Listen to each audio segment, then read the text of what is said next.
کے سلسلے میں یوم تجدید عہد کی تقریب کا اہتمام کیا گیا۔ تقریب میں تحریک انصاف کویت کے صدر ملک اخلاق احمد نے جشن آزادی کی مبارکباد اور ملی نغمے پیش کرنے والوں کو خراج تحسین پیش کیا۔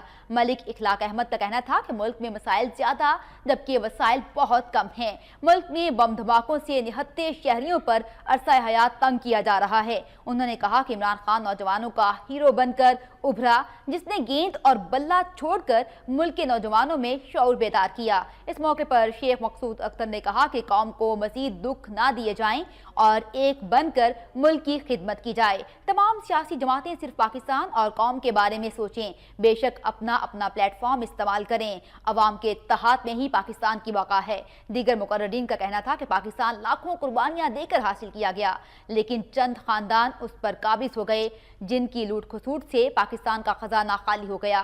موجودہ حکمران نوجوانوں کے ہاتھ میں کلاشن کوپ تھما کر اپنے مذموم ارادوں کو مکمل کرنا چاہتے ہیں۔